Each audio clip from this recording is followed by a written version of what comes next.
Alhamdulillah Rabbil Alamin. Wassalatu wassalamu ala ashrafil anbiya wal mursalin wa ala alihi wa sahbihi ajma'in. Subhanaka la ilma lana illa ma 'allamtana innaka antal alimul hakim. Rabbi shrah li sadri wa yassir li amri wahlul 'uqdatam min lisani yafqahu qawli. Qala musannif rahimahullahu ta'ala wa nafa'ana bi ulumihi fi darain amin. Dan ada pun kebesaran raja dan jalannya dan juga kibriyaannya, ini keagungan dan kebesarannya. Maka dengan sekira bahawasanya malaikat yang muqarrabin al-abrar, malaikat yang dekat dengan Allah, al-abrar yang melakukan kebaikan, yang berdiri mereka itu baginya dengan khidmat pagi-pagi dan petang-petang, yang mana para malaikat itu mengajarkan mereka itu khidmat kepada Allah setiap pagi dan petang. Jadi raja itu yakni Allah Ta'ala yang mempunyai kebesaran, keagungan, kebesaran, kemuliaan. Maka dikatakan bahawa malaikat yang muqarrabin, yang hampir dengan Allah, al-abrar, yang sentiasa melakukan kebaikan, mereka itu, yakni para malaikat, sentiasa berkhidmat kepada Allah, yakni dalam keadaan melakukan ibadah kepada Allah pagi dan petang. Maka itulah kerja malaikat, yang mana ia mengabdikan diri kepada Allah. Maka ada malaikat yang rakaat, sujud, dan begitulah keadaannya. Dan para malaikat tidak pernah sekali-kali ingkar dengan Allah. La ya'suna ma amarahu wa yaf'aluna ma yu'maru. Tidak pernah mereka itu melakukan keingkaran kepada Allah dengan apa yang Allah Ta'ala perintahkan, dan mereka itu, para malaikat, akan melakukan apa yang Allah Ta'ala perintahkan kepadanya. Jadi bila sahaja Allah Ta'ala perintahkan kepadanya, maka malaikat pasti akan mengerjakannya. Dan kehidupan malaikat adalah ibadat kepada Allah pagi dan petang. Maknanya setiap masa beribadat kepada Allah Ta'ala. Maka malaikat adalah makhluk Allah yang Allah Ta'ala muliakan. Hingga bahawasanya setengah mereka itu, mereka yang masa dijadikan akan dia oleh Allah Ta'ala di dalam berdiri. Setengah daripada malaikat, yakni sebahagian daripada malaikat yang Allah Ta'ala jadikan malaikat itu hal keadaan dia berdiri. Maka berdirilah malaikat itu bila Allah Ta'ala jadikan dia berdiri, duduk dalam keadaan kedudukannya dalam keadaan berdiri, maka berdirilah. Dan malaikat bukan berdiri saja, bahkan malaikat akan bertasbih kepada Allah, memuji Allah Ta'ala dalam keadaan berdiri sampai kepada hari kiamat. Maka kalau ikut berdiri ada dua, sama ada berdiri sama ketika mana berdiri tegak dalam sembahyang seperti duduk umpama ini, ataupun berdiri secara i'tidal. Boleh jadi kerana sembahyang yang kita lakukan ini adalah diambil daripada perbuatan malaikat. Jadi berdiri para malaikat itu, Allah Ta'ala perintahkan dia berdiri, Allah Ta'ala jadikan dia dalam keadaan berdiri, lalu berdiri dia sampai hari kiamat. Tak lengah-lengah malaikat. Kerana Allah Ta'ala ciptakan dia memang macam itu. Dia duduk dalam keadaan khidmat pada Allah, mengabdikan diri kepada Allah. Dan setengah daripada mereka itu, yakni malaikat, orang yang disebut kata orang, tapi malaikat lah, yang ada ia di dalam rakaat, yakni duduk dalam keadaan rakaat sama. Kalau Allah Ta'ala ciptakan ada malaikat duduk dalam rakaat, maka rakaat dia sampai hari kiamat. Maknanya itulah kerja malaikat, ibadat kepada Allah Ta'ala. Dan setengah daripada mereka itu orang yang ada ia di dalam sujud. Dan setengah daripada mereka kedudukan ia seperti orang sujud ataupun duduk dalam keadaan sujud. Maka Allah Ta'ala ciptakan malaikat, lalu malaikat itu dalam keadaan sujud, maka sujudlah dia sampai hari kiamat. Baik itu disebut dalam Al-Quran, Rukuu wasjudu, rukuklah sujudlah kamu. Tarahum ruka'an sujada, kamu akan dapat melihat mereka itu rukuk dan sujud. Jadi perbuatan rokok sujud ini perbuatan malaikat. Malaikat sentiasa rokok. Dan malaikat sentiasa sujud kepada Allah Subhanahu wa taala. Dan mereka rokok, mereka sujud buat apa? Biasanya rokok sujud tasbihlah. Kalau kita rokok baca subhanallahil azim, kalau kita sujud subhanallahil a'la, itu semua tasbih. Maka malaikat tasbih lagi dah, dia bertasbih. Tapi tasbih kan banyak. Subhanallah pun boleh, namanya subhanallahil a'la pun boleh, wallahu a'lam. Tapi nak beritahu itu kedudukan malaikat, yang mana malaikat itu sentiasa bertasbih kepada Allah siang dan malam. Dan setengah daripada mereka itu orang yang ada ia di dalam mengucap tasbih, seperti orang yang mengucap tasbih. Maka ada malaikat yang hidupnya bertasbih. Macam mana tasbih, sama ada duduk ke, wallahu a'lam. Tapi tasbih ataupun berdiri tasbih, rokok tasbih, sama itu semua dalam keadaan tasbih. Dan juga tahlil. Kalau tasbih subhanakallah, ataupun subhanallah, itu tasbih. Dan juga tahlil. Tahlil ini la ilaha illallah, dengan arti kata memuji Allah. Memuji Allah dan menyebut nama Allah. Ini perbuatan. Maknanya ataupun dikatakan inilah yang Allah Ta'ala jadikan malaikat yang dia itu sentiasa berzikir kepada Allah. Maka ada yang tasbih, ada yang tahlil. Mereka ucap tasbih subhanallah, tahlil la ilaha illallah. Kalau takbir Allahu akbar.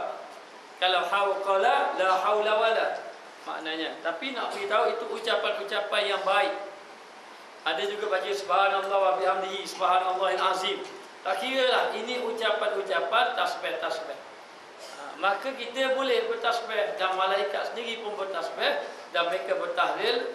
Maka tiada sempurna berdiri mereka itu di dalam pendiriannya, dan tiada orang yang rokok akan rokoknya, dan tiada sujud orang yang sujud, dan yang mengucap tasbih akan tasbihnya, dan orang yang tahlil akan tahlilnya, dipanjangkan dengan dia suaranya. Bukan sujud saja, maka mereka itu berbunyi suara. Tidak sempurna dengan rokok saja. Kalau sujud saja, apanya? Hanya sekadar sujud saja. Rokok kan, tapi dibunyikan suara dengan bertasbih. Kalau orang duduk antara dua sujud contohnya. Orang lain duduk, boleh juga duduk antara dua sujud. Tapi yang bezanya lagi, bila ada ucapan, bila ada bacaan. Maka malaikat yang Allah Ta'ala jadikan berdiri, rokok, sujud itu, mereka bukan sekadar rokok, sujud saja, bahkan suara mereka berbunyi. Macam mana? Mereka itu berbunyi dengan tasbih, dengan tahlil. Suara para malaikat. Maka dikatakan bahawa dipanjangkan dengan dia suaranya. Maksud dipanjangkan, yakni dikeraskan, dikuatkan suaranya bertasbih. Kita tak dengar lah. Allah Ta'ala maha dengar, maha mendengar. Maka para malaikat itu bertasbih kepada Allah hingga ditiup sekekala. Sampailah ditiup sekekala, maknanya sampai hari kiamat. Kerana sekekala ini berlaku pada hari kiamat nanti. Ditiup angin sekekala menunjukkan bahawa kiamat akan berlaku. Maka demikianlah maknanya malaikat ucap tasbih, tahlil sepanjang-panjang masa, sepanjang-panjang saat, detik, bertasbih itu dengan suaranya yang kuat sehinggalah sampai hari kiamat. Maknanya kalau kita banding ibadat kita dengan malaikat, tak mampu kita nak menandingi malaikat. Malaikat ini banyak beribadat kepada Allah, dan para malaikat ini tidak pernah ingkar kepada Allah. Maka begitulah keadaan malaikat dalam keadaan sentiasa rukuk sujud kepada Allah. Jadi nak beritahu, kita ini buat amal ibadat sebenarnya tidak banyak. Hanya kita berasa saja banyak. Rasa saja banyak. Walaupun kalau andai kata kita boleh, maknanya baca Quran banyak, ya, 1 juzuk, 2 juzuk satu hari, berzikir sampai 1000, 2000, sebenarnya tidak banyak lagi. Mana Allah Ta'ala tak, Allah tempat tercengang tengok tu, Allah kagum hebat sungguh dia ni. Malaikat banyak lagi. Hanya kita berasa banyak. Lalu dikatakan bahawa Allah Ta'ala ni, pengarang kitab kita ni, dia cerita tentang ibadatnya malaikat. Ibadat malaikat ini banyak sungguh. Mereka itu beribadat kepada Allah dan tak henti-henti sampai hari kiamat. Mereka itu beribadat kepada Allah. Kemudian tak kala selesai mereka itu daripada khidmat ini. Baik. Bila sampai saja hari kiamat, dia sudah berzikir, bertahlil, berdiri, rokok, sujud itu dalam keadaan tasbih dan bertahlil. Maka apabila sudah saja selesai mereka itu daripada khidmat ini yang amat besar, menyeru dengan sekaliannya berkata mereka itu, bila sudah selesai habis dia berzikir sampai kepada hari kiamat, tiba-tiba dia kata apa? Subhanaka ma abadnaka haqqa ibadatika. Subhanaka ma abadnaka haqqa ibadatika. Maha suci Tuhan kami, tiada kami ibadat akan sebenar ibadat. Malaikat, para malaikat yang Allah Ta'ala ciptakan bermula daripada diciptakan, sama ada diciptakan berdiri, rokok, sujud, maka begitulah keadaan dia beribadat sampai hari kiamat. Bila mana hari kiamat nanti, malaikat akan kata, ya Allah, kami tidak mampu beribadat dengan sebenar-benarnya, ataupun kami kurang beribadat. Kami tidak beribadat kepada kamu dengan sebenar-benar ibadat. Ma'abadnaka haqqa ibadatika. Kami tidak beribadat kepada engkau dengan sebenar-benar ibadat, kata malaikat. Sedangkan malaikat itu banyak beribadatnya kepada Allah. Sebab itu jangan mudah-mudah menanya kita nak hadap depan Allah, Masya Allah, payah. Siapa? Hasan al-Basri. Ibadat ini Hasan al-Basri ini tabi'in, anak murid pada Sayyidina Ali. Sangat alim, sangat saleh, sangat zuhud, sangat takwa, takut pada Allah. Bila mana dia wafat, ada seorang hamba Allah mimpi dia, bermimpi dia. Maka orang itu tanya dia dalam mimpi, apa yang Allah Ta'ala lakukan pada kamu? Allah Ta'ala kata Hasan al-Basri, Allah Ta'ala kata pada aku, hei Hasan Basri, kamu telah beribadat pada aku bertahun-tahun, kamu beribadat, tapi ada satu hari, satu sembahyang kamu beribadat. Ketika mana kamu sembahyang di pertengahan, akhirnya ada orang datang, lalu kamu mengelokkan ibadat kamu, maka aku tak terima habis semua ibadatmu yang lain. Maknanya kamu beribadat. Tetapi oleh kerana rahmat Allah Ta'ala, kasih sayang Allah Ta'ala, oleh kerana masa mula-mula mengangkat takbir itu memang lillahi ta'ala sungguh, masa tu orang tak mari lagi, maka dengan rahmat, dengan kasih yang belas, dengan kasih sayang Allah, Allah Ta'ala kata aku terima juga lah. Kalau ikutkan tak terima habis. Sebab tu kata ulama, ada orang yang nanti dia buat ibadat 70 tahun, satu hari saja dia riak ujub, habis 70 tahun amal ibadat yang dia lakukan.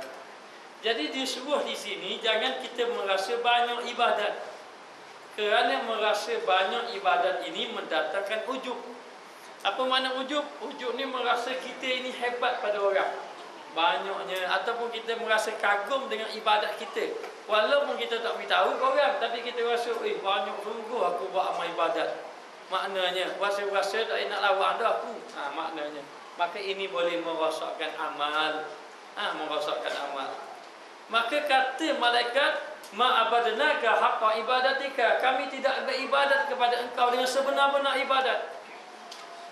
Malaikat mengatakan demikian lantaran takutnya kepada Allah. Kita nak sembah mana ibadat kita kepada Allah. Lalu dikatakan bahawa tiada kami ibadat akan sebenar ibadat kami akan dikau, Sayyidul Mursalin. Tiada kami ibadat akan sebenar ibadat kami akan dikau Sayyidul Mursalin. Habis itu ibadat kami akan dikau. Mana akan dikau ni? Cuba kamu bayangkan. Sayyidul Mursalin. Siapa Sayyidul Mursalin? Nabi kita Muhammad sallallahu alaihi wasallam. Ya, tadi itu malaikat yang beribadat kepada Allah. Maknanya kata malaikat kami tidak sebenar-benar ibadat kepada Allah Ta'ala, sedangkan dia diciptakan itu sudah ibadat, dan sehinggalah hari kiamat dia beribadat. Bila habis sudah bertasbih, berzikir, sudah berlaku hari kiamat, dikumpulkan malaikat. Malaikat kata, kami tidak beribadat kepada engkau dengan sebenar-benar ibadat. Ini malaikat yang ibadatnya sangat banyak. Adapun Nabi kita ini, Nabi kita Muhammad, Sayyidul Mursalin, penghulu bagi segala rasul. Adapun kedudukan malaikat dengan Rasulullah SAW dan para rasul-rasul dan para nabi dan para rasul itu, mereka itu lebih mulia daripada malaikat. Mereka itu lebih mulia daripada malaikat. Nabi Muhammad lebih mulia daripada malaikat. Dan Nabi Muhammad SAW adalah hamba yang paling takwa, paling banyak ibadat, ma'budun nas, yang paling banyak beribadat kepada Allah Ta'ala, yang paling elok akhlaknya, yang paling ingat kepada Allah. Tidak pernah walau satu saat Nabi lupa pada Allah, walau Nabi tidur. Kalau Nabi tidur tak lupa. Ketika mana sahabat datang rumah Rasulullah, beri salam, Rasulullah tak jawab. 3 kali beri salam tak jawab, sahabat balik. Nabi panggil balik. Maka sahabat datang balik. Sahabat tanya, adakah Rasulullah tidur? Takut dia mari ganggu. Dia kata, ya Nabi tidur, tapi tidurnya Nabi ini tidur mata tapi tidak tidur hati. Tidak pernah lupa kepada Rasulullah, kepada Allah. Rasulullah ini walau satu saat pun sepanjang hayat dia tak pernah lupa. Duduk apa-apa keadaan, sama ada tidur, sama ada pergi ke tanda, sama ada pergi mana-mana, sama ada tak pernah lupa kepada Allah. Ini Rasulullah. Maka Sayyidul Mursalin dan sebaik-baik orang yang arifin, orang yang mengenal Allah, maka Nabi Muhammad sebaik-baik orang. Tidak ada bandingan. Sebab itu Rasulullah ini orang yang sangat hebat. Kalau kita ingat Rasulullah, Allah Ta'ala akan kasih pada kita. Kalau kita ingat pada Nabi, kalau kita sentiasa selawat pada Nabi.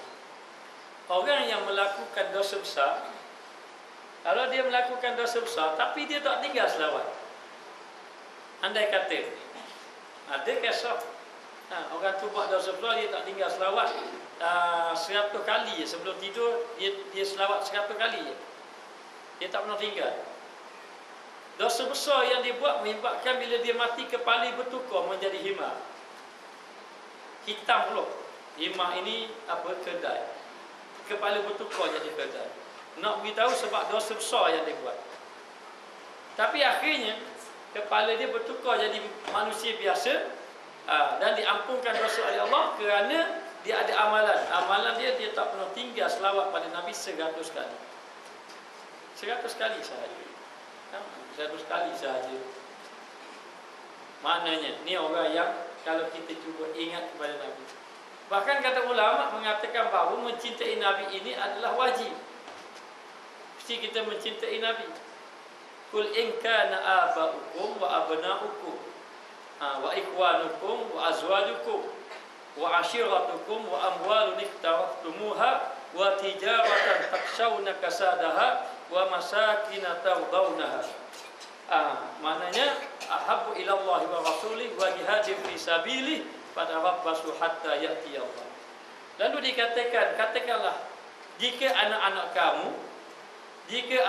kamu, ibu bapa kamu, bapa kamu, anak-anak kamu, adik-beradik kamu, isteri kamu, ahli keluarga kamu, harta benda yang kamu kasihi, perniagaan yang kamu bimbang jadi rugi, rumah tinggal, tempat tinggal yang kamu sukai, lebih kamu suka daripada Allah dan Rasul. Wa jihadin fi sabilih, dan berjihad pada jalannya, fatarabbasu hatta ya'ti Allah, kamu tunggulah akan datang urusan Allah Ta'ala. Allah Ta'ala beri amaran. Maknanya, maka kena kasih pada Nabi lebih pada segala-galanya. Sahabat Nabi dia kasih sungguh Nabi. Kasih pada Nabi itu tak dapat gambar. Ada seorang sahabat, saya lupa namanya. Dia ini kena kelar dia punya tubuh dia. Dan dipotong daging sikit dalam sesa. Mati juga dia akhirnya.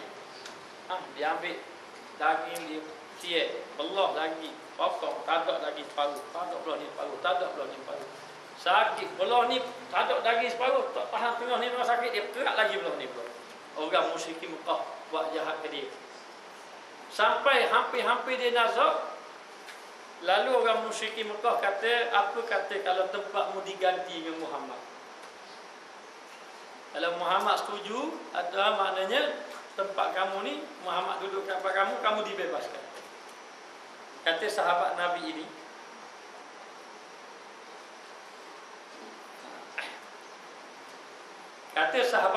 ini, dia mengatakan bahawa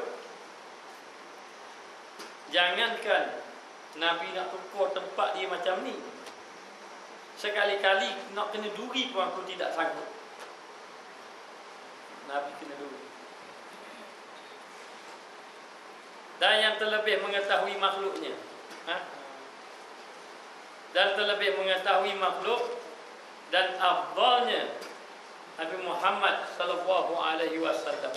Dan nabilah yang paling afdal, yang paling mulia dibandingkan dengan makhluk-makhluk yang lain. Lalu Rasulullah sallallahu alaihi wasallam sentiasa beribadat. Dan ibadat Nabi ini sehingga Nabi tidak tidur sebenarnya. Tidak tidur. Dan Nabi ini dikatakan bukan saja tidak tidur, bahkan tidak makan, maknanya sentiasa berlapar. Nabi sentiasa berlapar. Dan Nabi kata Aisyah, ketika mana orang bagi makanan rumah dia dalam makanan yang lazat mewah, masa zaman Muawiyah bin Abi Sufyan dengan harta yang banyak, patutnya Aisyah boleh makanlah makanan yang sedap-sedap. Masa ni Rasulullah sudah wafat, tapi Aisyah menangis. Lalu orang tanya pada Aisyah, kenapa menangis? Dia kata, aku ingat Rasulullah dahulu masih hidup bersama dengan aku, tak pernah aku tengok Nabi kenyang selama 3 hari. 3 hari betul-betul tak pernah. Bahkan biasanya Nabi kenyang sehari, 2 hari pasti lapar. Kerana Nabi minta begitu. Bila mana Allah Ta'ala minta malaikat datang pada Rasulullah, kalau Rasulullah nak bukit jadi mah, boleh jadi mah. Tapi Rasulullah dalam keadaan ditawar macam tu, Rasulullah minta lagi, dia tambah bukit jadi mah. Tapi Rasulullah kata, biar aku kenyang sehari dah, biar aku lapar 2 hari. Jadi begitulah keadaan Nabi, sehari kenyang, lapar 2 hari. Lalu sahabat tanya, dah mu lapar, tak mau makan, hidup dengan apa? Boleh hidup ni dengan apa? Nabi mengatakan, aku hidup dengan kurma dan air sahaja. Kalau orang makan kurma dengan air, insya-Allah sihat. Tapi makan kurma sutir, naik bak 10 tir tak jumpa. Kurma sutir saja. Maka dikatakan bahawa dan afdalnya Muhammad sallallahu alaihi wasallam, dan nabilah yang paling afdal.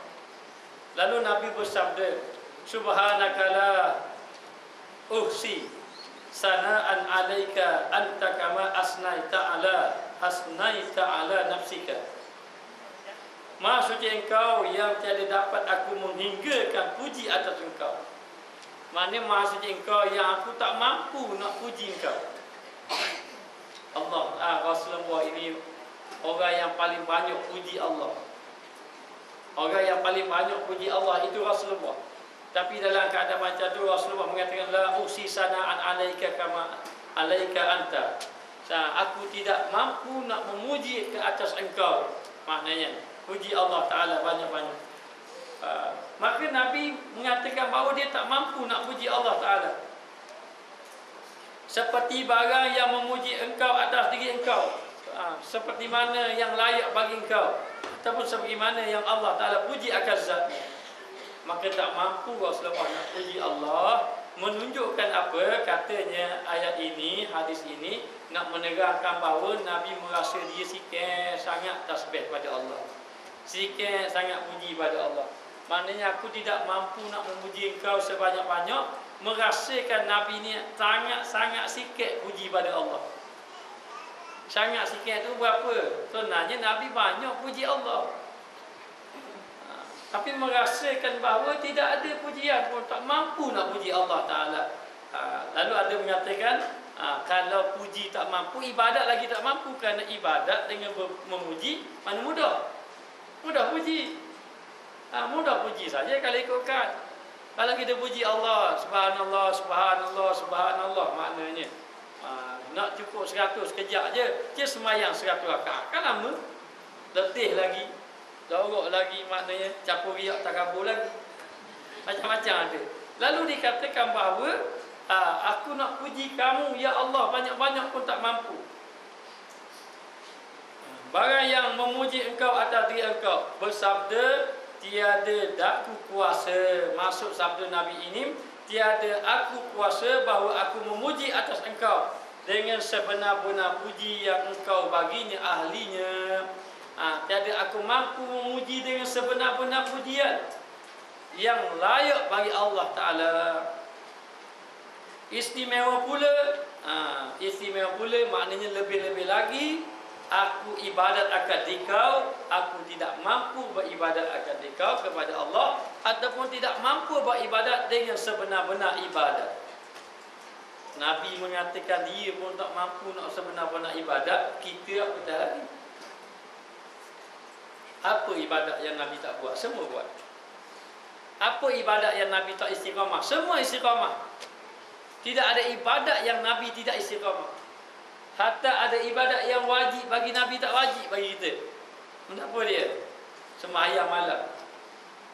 Istiqamah Nabi. Kalau terlepas Nabi, Allah Ta'ala tunjuk contoh. Nabi terlepas, lalu Nabi buat siang hari. Allah balik.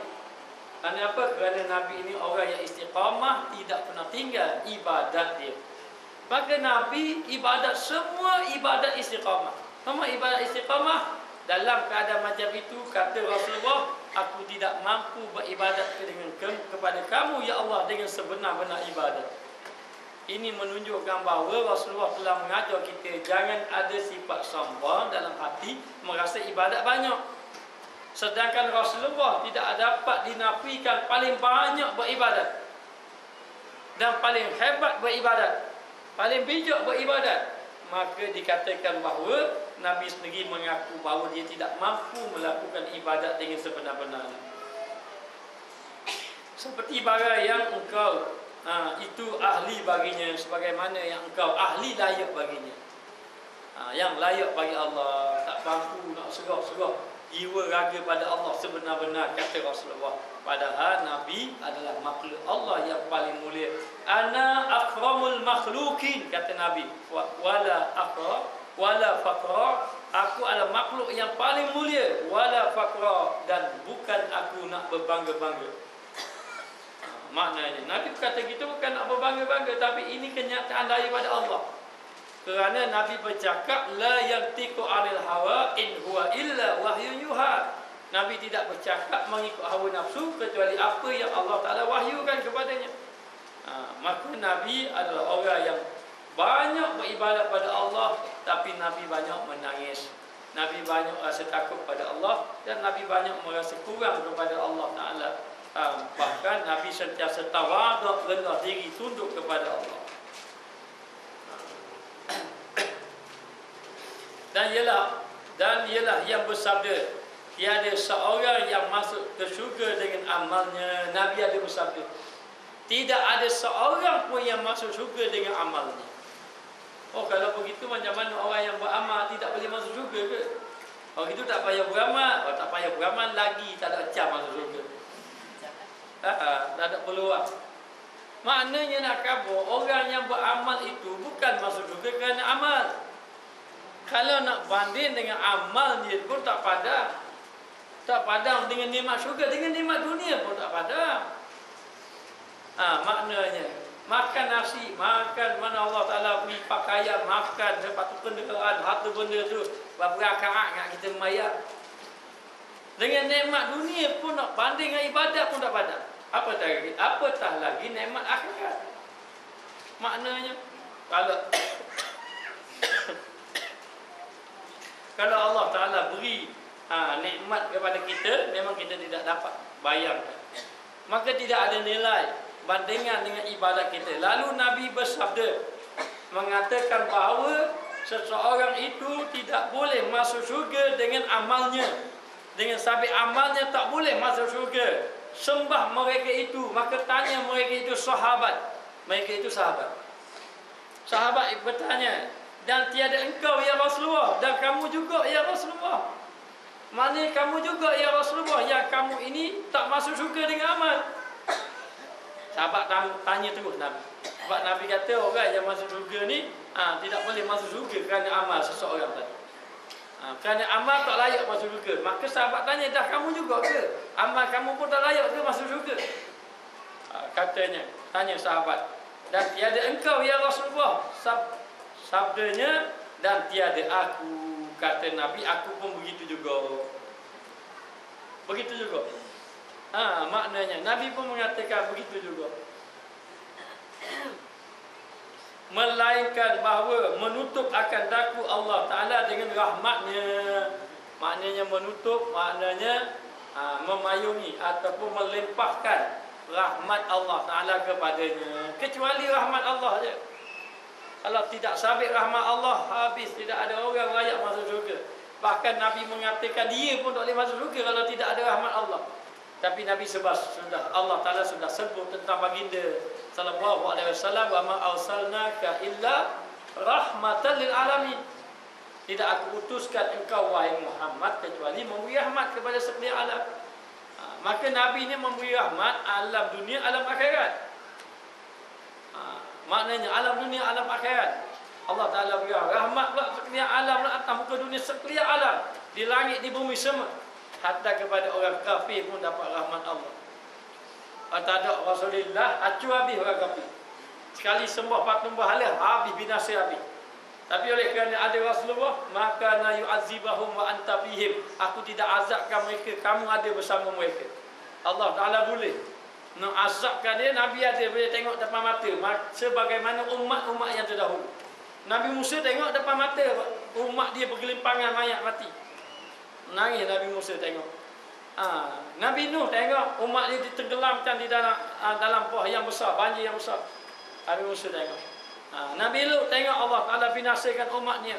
Nabi-nabi lain tengok, tapi Nabi Muhammad Allah Ta'ala tidak binasakan.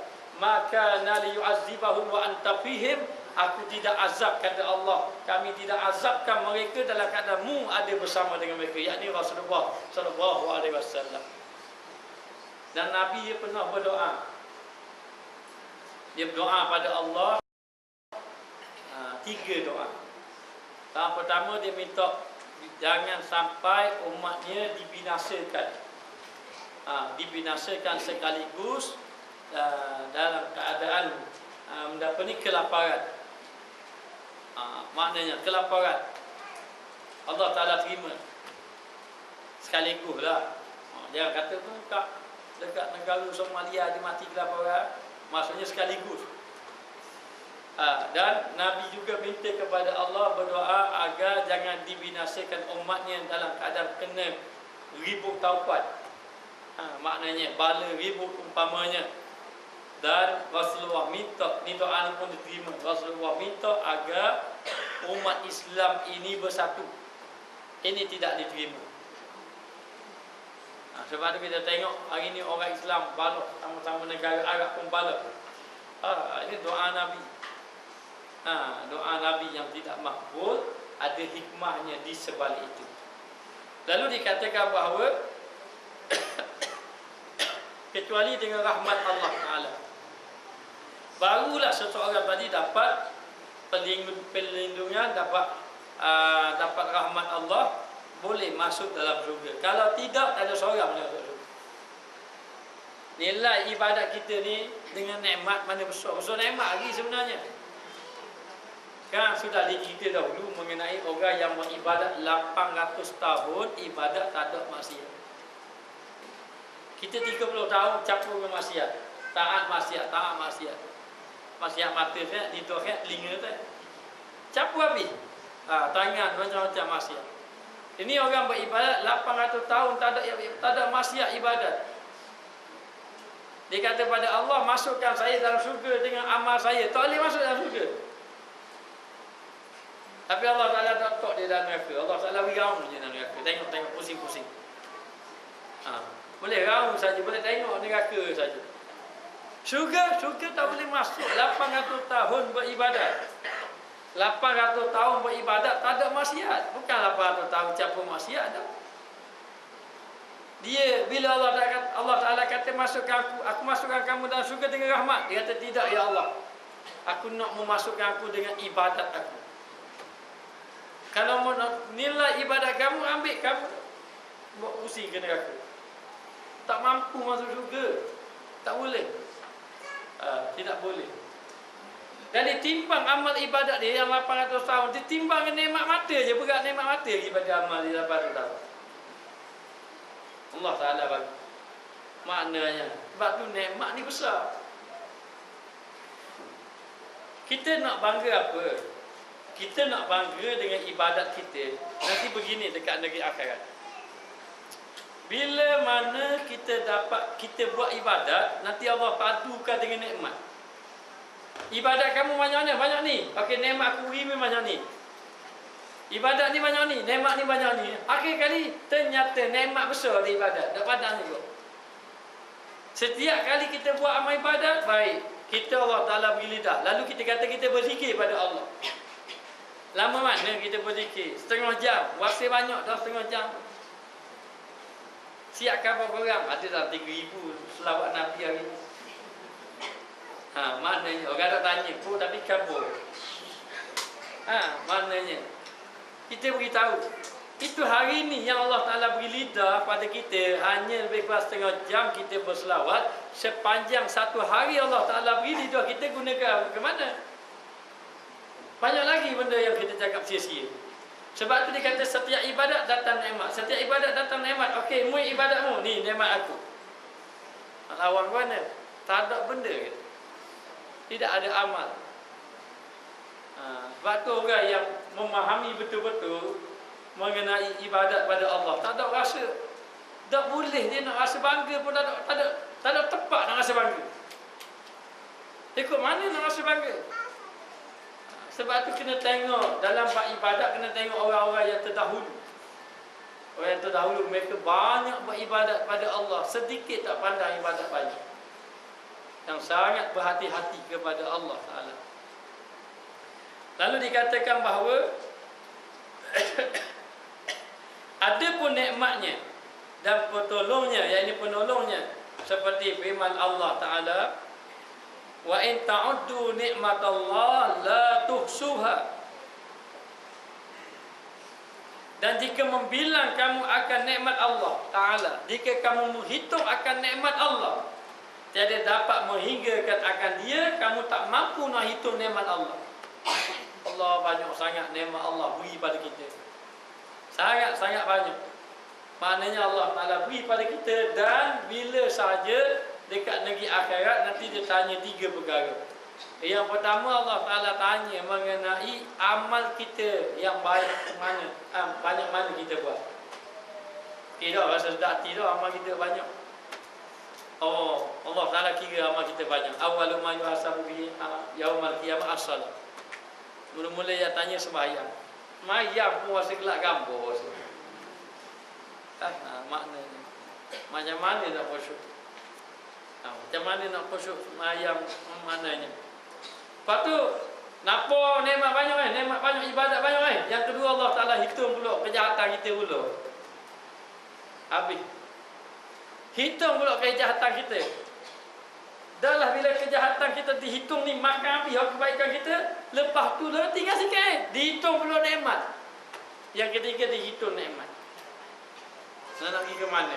Dengan nikmat dia lagi, dengan kejahatan kita tadi, menyebabkan amal kita tidak ada.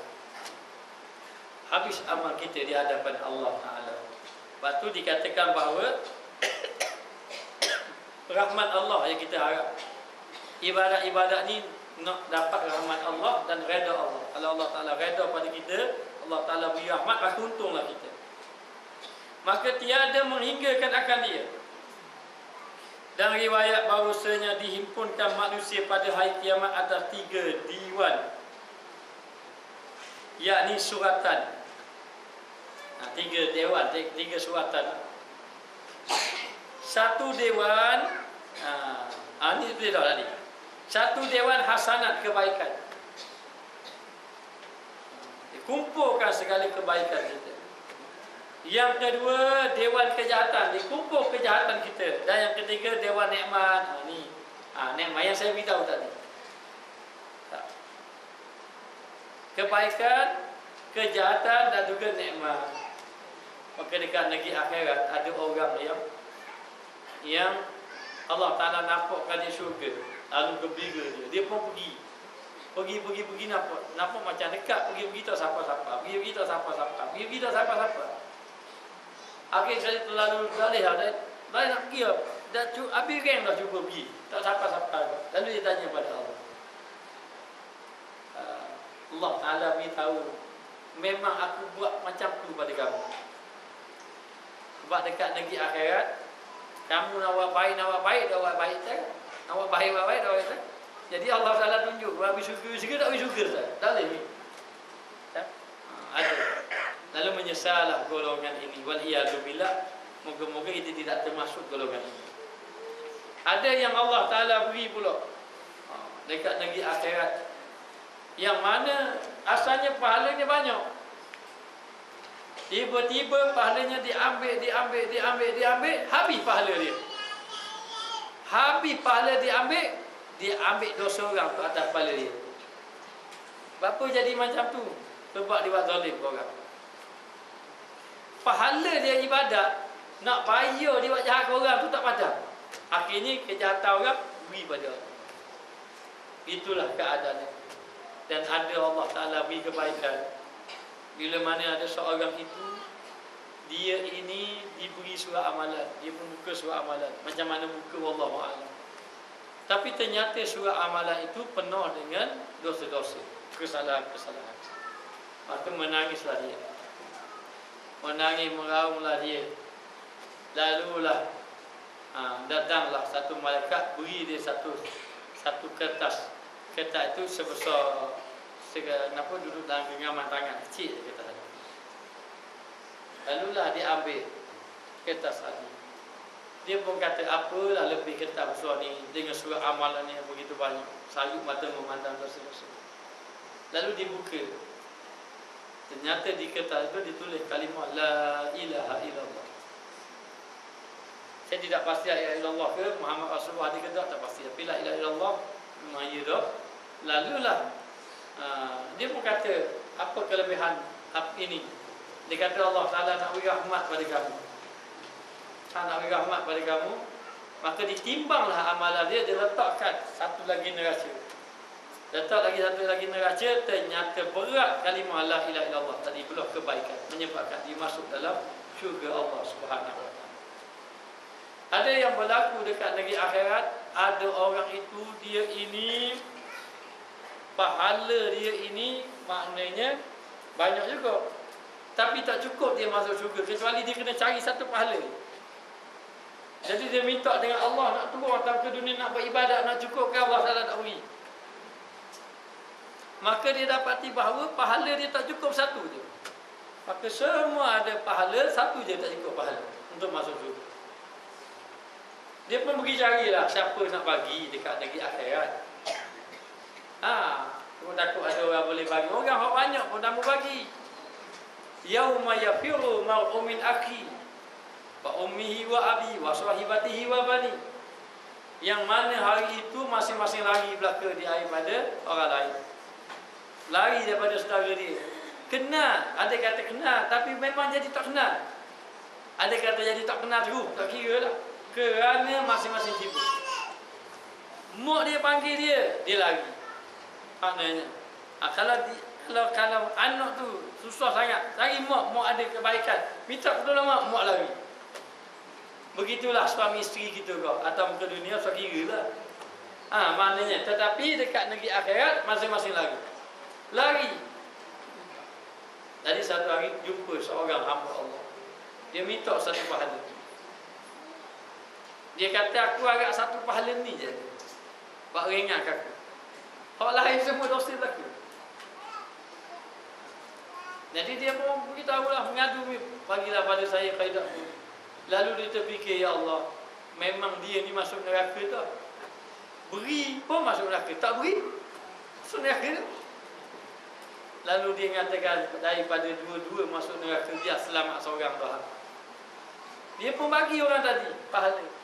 Bila bagi pahala, Allah Ta'ala kata oleh kerana kamu ini, maknanya beri pada orang tadi, akhirnya kamu aku maafkan, masuk surga.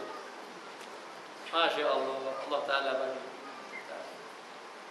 Ada orang yang duduk dekat negeri akhirat,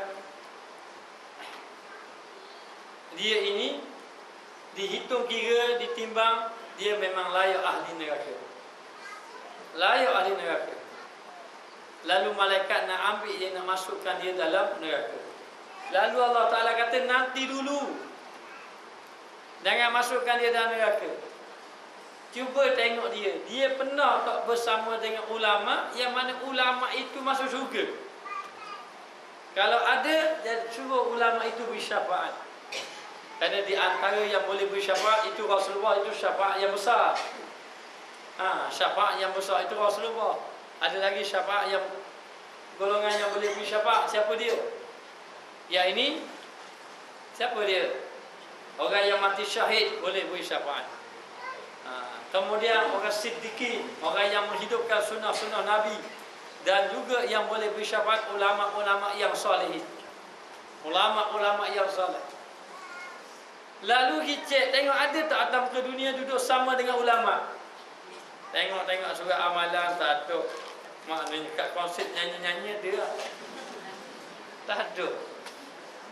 Pergi-pergi tengok kat pesta-pesta ada. Ulama tak duduk kat pesta, konsert-konsert tak ada. Pergi tengok dekat mainan-mainan ada, tak ada juga. Ya, maka bila dia cek tengok, pernah duduk tak sekali dengan ulama? Ulama itu masuk syurga. Pernah tak? Tak pernah. Tak pernah duduk dalam satu majlis. Baiklah. Pernah tak dia duduk dalam satu tempat, tapi ulama tu ada situ. Dia nak pergi Kuala Lumpur, nak kapal terbang, ulama tu nak balik Yaman. Contohnya, Terengganu Kuala Lumpur Yaman. Pernah tak dia duduk dalam satu tempat. Kebetulan tempat itu ulama itu ada sama situ. Cek balik, tengok buka balik surat amalan.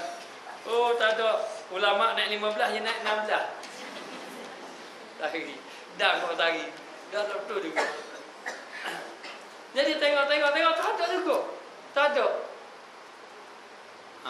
Maka malaikat pun nak masukkan dia dalam neraka. Allah Ta'ala kata nanti dulu. Jangan masukkan dia lagi.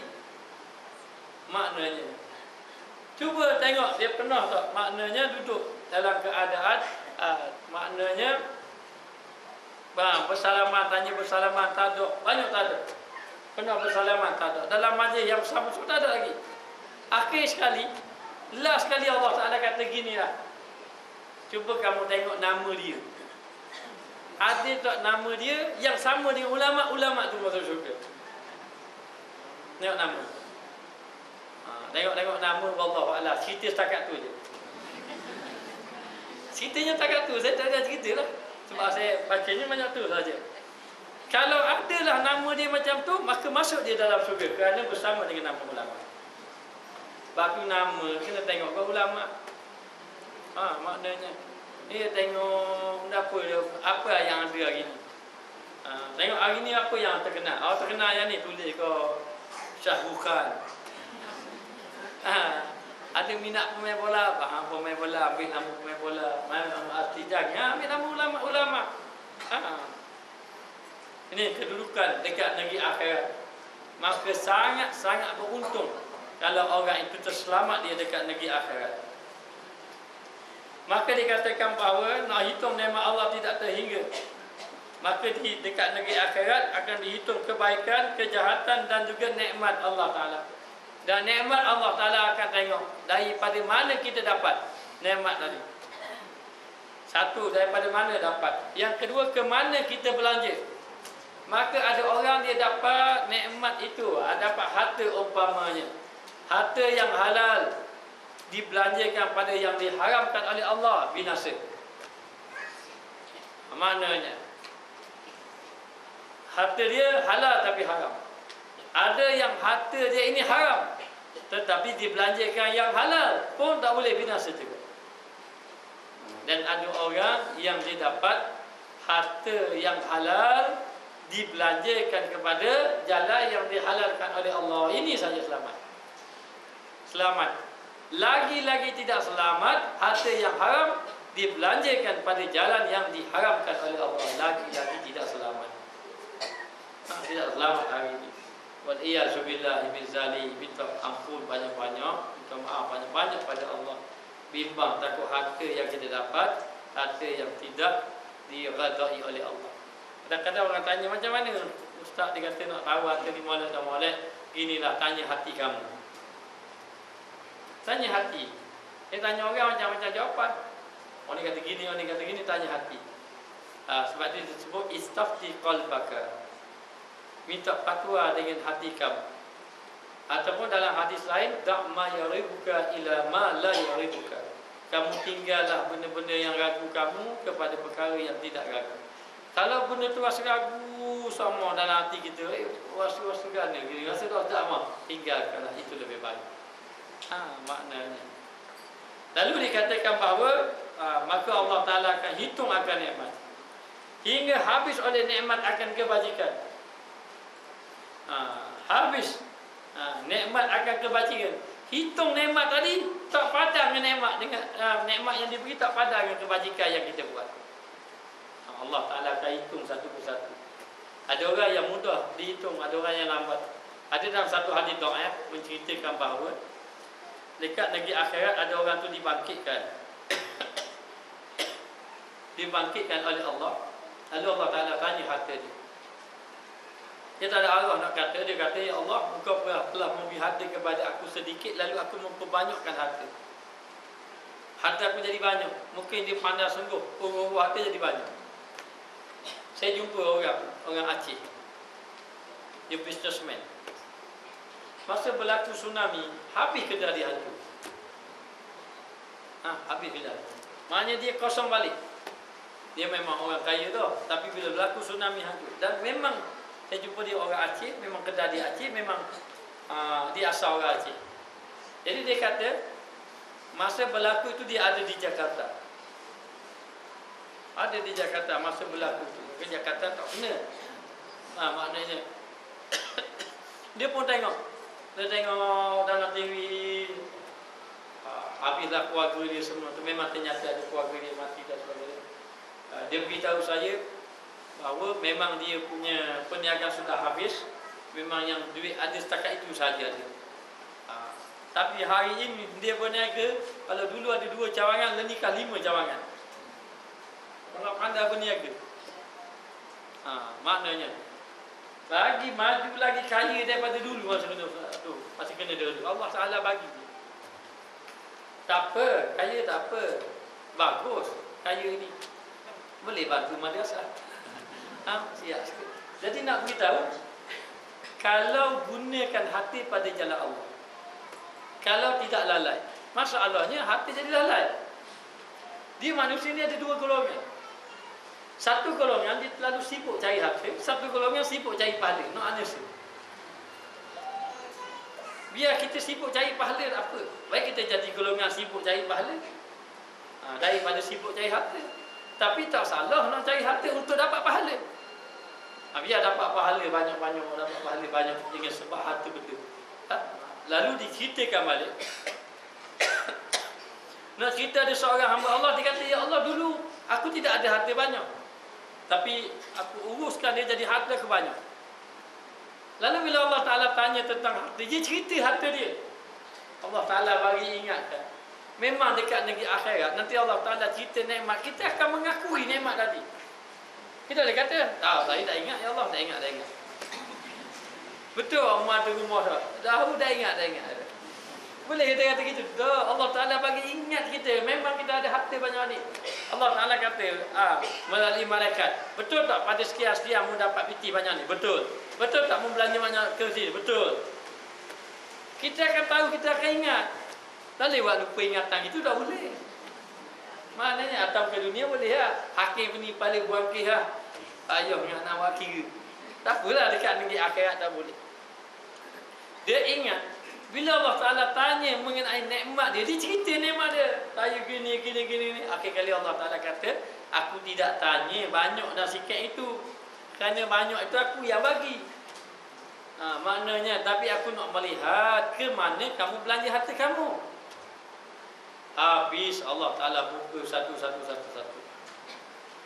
Hatta kalau orang ambil satu sedikit saja, menyebabkan dia tak lepas dekat negeri akhirat. Mungkin kalau dia ambil, andai kata tanah itu satu jengkal saja, tanah satu jengkal milik orang tu kan dakwa kat negeri akhirat. Walaupun Allah satu jengkal dakwa ke? Ya, dakwa. Kalau kita tahu, jangan ambil hak orang. Jangan ambil. Maknanya, kecuali kita minta izin, kita minta dengan dia, tak apa saya bayarlah je lebih-lebih. Itu lain kira. Tapi mengambil hak orang, maknanya sedikit kalau ambil hak orang pun memang tak lepas negeri akhirat. Kata seorang ulama yang soleh kena ropok, ia menangis. Mu menangis kau kena ropok. Kamu orang yang dekat dengan Allah tu, dia kata aku menangis bukan kerana duit aku hilang. Aku menangis kerana kesian orang curi barang aku. Kesian dekat negeri akhirat, aku duduk menangis. Kata orang tu payah benda. Mu kesian ke dia, mu halal lah habis cerita. Dia memang betul, aku memang halalkan dia, tapi aku kesian.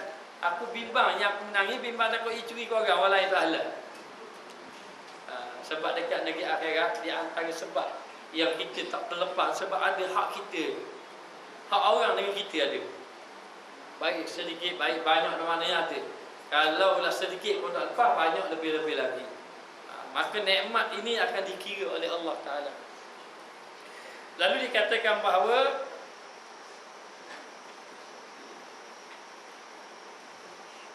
maka dibetulkan kebajikan dengan nikmatnya, maka tiada didatangkan dengan sesuatu kebajikan melainkan didatangkan dengan nikmatnya. Satu kebaikan yang kita buat datang nikmat. Satu kebaikan yang kita buat datang nikmat. Datang nikmat. Maka kalau kita buat hari ini datang nikmat, banyak mana dah kita makan nasi. Banyak mana dah kita mendapat nikmat Allah. Allah Ta'ala tanya, banyak mana yang rakaat membuat? Banyak mana baca Quran yang kamu buat? Kalau di petang amalan pula, amalan pula di petang baca Quran satu juzuk, mayang sunat duha, mayang sunat isyraq. Itu hak bahagian kita. Allah Ta'ala petang balik, ni nikmat aku bagi dia. Mana banyak?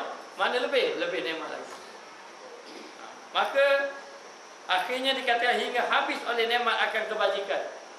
Kebajikan tadi akan habis dengan sebab nikmat tadi. Dan tinggal kejahatan dan dosa, tinggal dosa saja. Maknanya baik yang nikmat boleh jadi kita katakan contoh ginilah, pukul 9.30, 10.30 kita gunakan nikmat Allah dengan beribadat, maka dapat pahala. Nanti pukul 12 sampai ke petang kita tak guna nikmat Allah dengan ibadat, nanti Allah salah tarik balik ibadat. Jadi dengan nikmat tadi Allah Ta'ala pentang nikmat habis, ditarik. Sebab tu ulama disuruh kita sentiasa ingat pada Allah, supaya ibadat kita ni kita setiap masa biar ingat kepada Allah Ta'ala. Bahkan ada ulama mengatakan tak ingat kepada Allah boleh membawa dosa. Lala gini jadi membawa kepada dosa. Maka tinggal kejahatan dan dosa, maka bagi Allah Ta'ala kehendaknya, maka itulah ada Allah Ta'ala, kehendak Allah Ta'ala padanya diampun dengan kurnianya. Itulah kehendak Allah.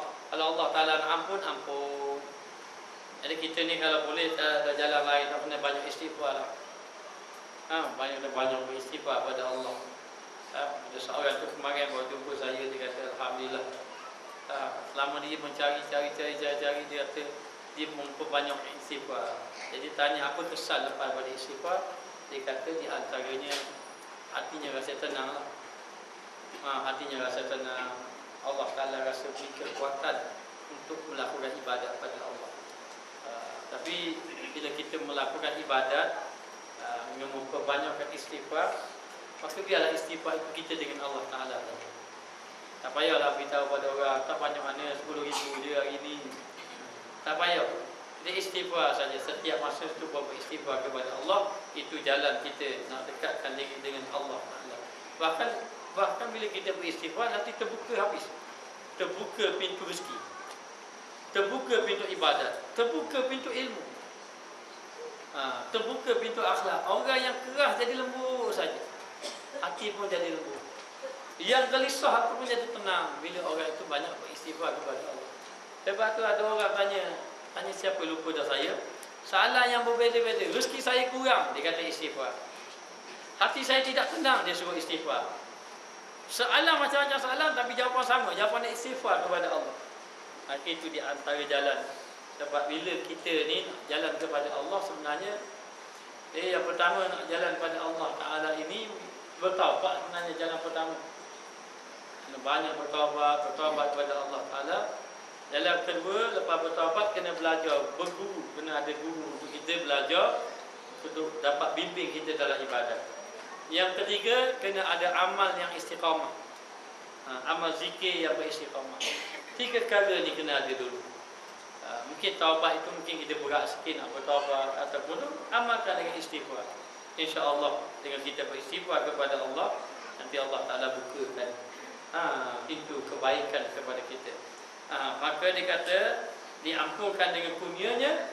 Dan istighfar itu masuk apa istighfar? Saya meminta keampunan. Istighfar. Saya meminta keampunan. Astaghfirullah kepada Allah. Jadi kita minta ampun. Jadi kita banyak istighfar, banyak beristighfar itu boleh menyebabkan dapat rahmat. Rahmatlah yang menyebabkan Allah Ta'ala ampunkan dosa kita. Sebab ibadat kita jangan sandarlah ibadat. Rasa malu nak sandar ibadat. Jangan rasa sedap, jangan rasa baik. Kita rasa malu dengan ibadat kita. Sangat-sangat sedikit rasanya, tak padam dengan apa yang Allah Ta'ala beri. Lalu dan kemurahannya, dan Allah Ta'ala sangat murah. Orang yang murah, kalau kita minta dia bagi, itu orang murah. Kalau kita minta ampun, Allah Ta'ala sangat pemurah. Maknanya sangat menerima keampunan kita. Allah Ta'ala terima keampunan kita. Istighfar saja. Hanya kita saja nak jadi baik beristighfar. Nak buat amal ibadat tak beristighfar. Nak tabat tidak beristighfar. Kita saja tidak berusaha nak dekat dengan Allah. Allah Ta'ala terbuka saja bila-bila masa kepada hamba-Nya. Dan Allah Ta'ala kasih kepada hamba-Nya dia beristighfar. Dan di antara suara yang Allah Ta'ala suka pada hamba-Nya, suara hamba yang beristighfar pada Allah. Lebih-lebih lagi bila dia beristighfar di malam hari ataupun selepas daripada dia buat kejahatan. Bila lepas buat kejahatan, istighfar sama pada Allah, maka Allah Ta'ala akan ampun dia. Allah Ta'ala akan beri rahmat kepadanya dengan kemurahannya, dan disaksi dengan adilnya. Dengan adilnya, jadi Allah Ta'ala akan menunjukkan keadilan. Maknanya kita akan dapat melihat akan keadilan Allah. Sebab itu disebut kita ingat Allah, Allah Ta'ala ingat kita. Kita minta ampun, Allah Ta'ala ampunkan kita. Kita bertaubat, Allah Ta'ala maha menerima ampun. Tapi jangan kita tertipu daya dengan kita menangguh-nangguhkan amal. Di antara orang yang tertipu daya adalah dia menangguh-nangguhkan amal. Satu. Yang kedua, kerana menyangka terlalu mudah Allah Ta'ala menerima kita. Itu pun gitu. Tak apa, esok kita taubat Allah Ta'ala terima. Memudahkan, merasa mudah Allah Ta'ala terima. Itu pun tertipu daya. Maknanya betul memang mudah Allah Ta'ala terima. Tapi Allah Ta'ala mudah menerima apabila orang itu bersungguh-sungguh. Kalau tak bersungguh-sungguh, Allah Ta'ala tak terima juga. Walaupun dia beristighfar setiap hari, tapi tak bersungguh-sungguh. Maka kalau dia bersungguh-sungguh, Allah Ta'ala akan terima akan dia. Maknanya. Dan ada pun, wallahu a'lam, tersambung ke atas.